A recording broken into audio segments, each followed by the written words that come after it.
ಇದ್ದಾರೆ. ಸುಂದರವಾಗಿದ್ದಾರೆ ನೋಡಿ. ಅವ್ರ ಮುಖದಲ್ಲಿ ದೈವಿ ಕಳೆ ಇದೆ. ಗುಂಡಾ ಸನ್ಯಾಸಿನಿ ಎಷ್ಟು ಚೆನ್ನಾಗಿದ್ದಾಳ. ಸಖತ್ತಾಗಿದ್ದಾಳೆ ಅಲ್ವೇನ. ಇಂಥವ್ರೆಲ್ಲ ಸನ್ಯಾಸಿನಿಗಳಾಗ್ಬಿಟ್ರೆ ಹುಡುಗರು ನಷ್ಟ ಅಲ್ವೇನಾ? ಪ್ರಾಕೃತಿಕ ಸೌಂದರ್ಯ ಹಾಳಾಗ್ಬಿಡ್ತಾ. ಭಗವಂತ ಇಂಥವ್ರನ್ನೆಲ್ಲ ಯಾಕೆ ಕುಡ್ಸಿರ್ತಾನೆ ಹೇಳು? ಒಂದೊಳ್ಳೆ ಹುಡುಗನ್ ನೋಡಿ ಪ್ರೀತಿ ಮಾಡಿ ಮದುವೆ ಮಾಡ್ಕೊಂಡು ಒಂದೊಳ್ಳೆ ಮನೆ ಸೇರ್ಕೊಳ್ಳಿ ಅಂತ. ಆದ್ರೆ ಅವ್ರು ಸನ್ಯಾಸಿನಿ ಆಗ್ಬಿಡ್ತಾರಪ್ಪ. ಇವಳು ಸನ್ಯಾಸಿನಿ ಆಗ್ಕಿಂತ ಮುಂಚೆ ನನ್ನನ್ನೊಂದು ಮಾತು ಕೇಳ್ಬೇಕಾಯ್ತಲ್ವೇನಾ? ಇಂಥ ಸುಂದರವಾದ ಹುಡುಗಿನ ಮನಸ್ಸನ್ನ ಬದಲಾಯಿಸಕ್ಕೆ ನಮ್ಗೇನ್ ಕಷ್ಟದ ಕೆಲಸ ಅಲ್ಲ. ನಾವು ಮನ್ಸು ಮಾಡಿದ್ರೆ ಯಾರನ್ನ ಬೇಕಾದ್ರೂ ಸಂಸಾರಿಗಳು ಮಾಡ್ಬಿಡ್ತೀವಿ. ಅವಳನ್ನ ಬದಲಾಯಿಸೋದಕ್ಕೆ ಯಾರಿಂದನೂ ಸಾಧ್ಯ ಇಲ್ಲ ರೀ. ಆ ಹುಡುಗಿನ ಬದಲಾಯಿಸಕ್ಕೆ ನಮ್ ಕೈಲಿ ಸಾಧ್ಯ. ಚಾಲೆಂಜ್ ಮಾಡ್ತೀವಿ. ಆಯ್ತ್ರಿ, ಚಾಲೆಂಜ್. ನಡಿಯ ಆ ಹುಡುಗಿನ ಹೇಗೆ ಸಂಸಾರಿ ಮಾಡೋದು ಅಂತ ಕೆಚ್ಚಾಕಣ.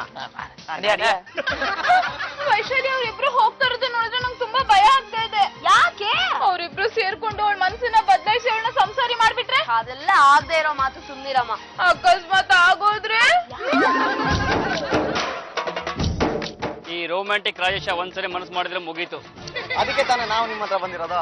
ನೋಡಿ ಸರ್, ನಿಮ್ಗೆ ಒಂದು ಸುಂದರವಾದ ಹುಡುಗಿನ ತೋರಿಸ್ತೀವಿ. ಅವಳನ್ನ ನೀವು ಲವ್ ಲೈನ್ಗೆ ಎಳಿಬೇಕು. ಚಿಟ್ಕೆ ಚಿಟ್ಕೆ ಸುಲಭವಾಗಿ ಅವಳ ಮನಸ್ಸನ್ನ ದರಕ್ಕಂತ ನನ್ನ ಕಡೆ ತಿರ್ಸ್ಕೊಂಡ್ಬಿಡ್ತೀನಿ.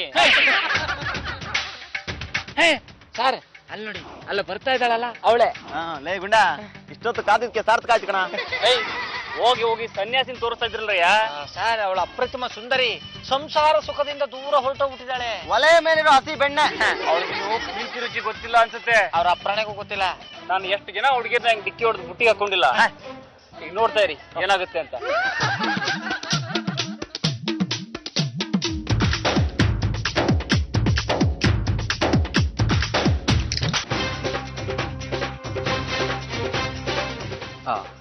I am sorry. ಇಲ್ಲಿ ಜನ ಎಲ್ಲ ನೋಡ್ತಾ ಇರ್ತಾರೆ, ನಾವು ಮಾತಾಡೋದು ಸರಿ ಇಲ್ಲ. ಮರದ ಹಿಂದೆ ಹೋಗಿ ಮಾತಾಡೋಣ.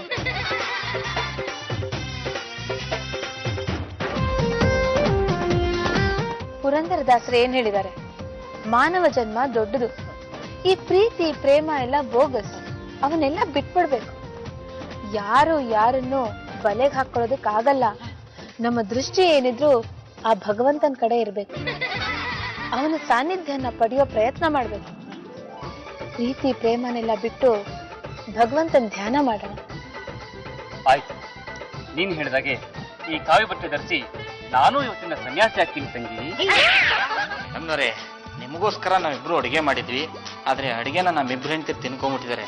ಅದಕ್ಕೋಸ್ಕರ ನೀವು ಹೊಸ್ಕೊಂಡಿರೋದು ನಮ್ಗೆ ಇಷ್ಟ ಆಗಲ್ಲ. ತಗೊಳ್ಳಿ, ಜ್ಯೂಸ್ ಕುಡ್ಕೊಂಬಿಡಿ.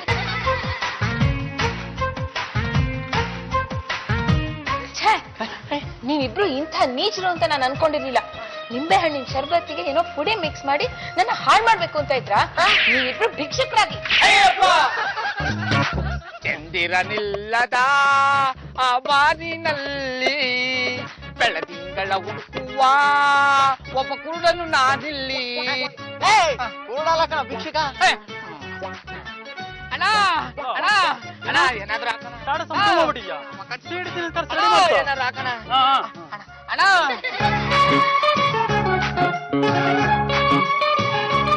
ನೋಡಿ ಮೇಡಮ್ನವ್ರೆ, ನೀವು ನಮ್ಗೆ ಶಾಪ ಕೊಡಿ ಬಿಡಿ, ನೀವು ಒಪ್ಕೊಳ್ಳೋರ್ಗು ನಾವು ಭಿಕ್ಷುಕರಾಗೇ ಇರ್ತೀವಿ.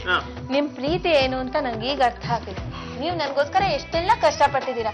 ಜನರ ಕೈಲಿ, ಪೊಲೀಸ್ನವ್ರ ಕೈಲಿ ಹೊಡೆಸ್ಕೊಂಡಿದ್ದೀರಾ. ನಿಮ್ಗೋಸ್ಕರ ಪ್ರಾಣ ಬೇಕಾದ್ರೂ ಕೊಟ್ಬಿಡ್ತೀವಿ. ನಾನಿರುವುದೇ ನಿಮಗಾಗಿ, ನೀವಿರುವುದೇ ನಮಗಾಗಿ.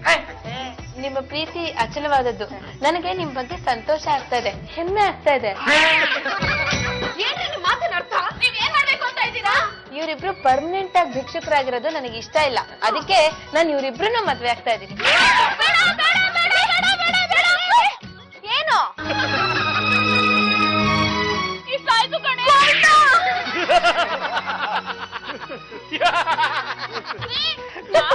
ಖುಷಿಯಾಗಿದ್ದೀರಾ? ಆ ಸನ್ಯಾಸಿನಿ ಮನಸ್ ಬದಲಾಯಿಸಿ ಮದ್ವೆಗೆ ಒಪ್ಪಿಸ್ಬಿಟ್ರಾ?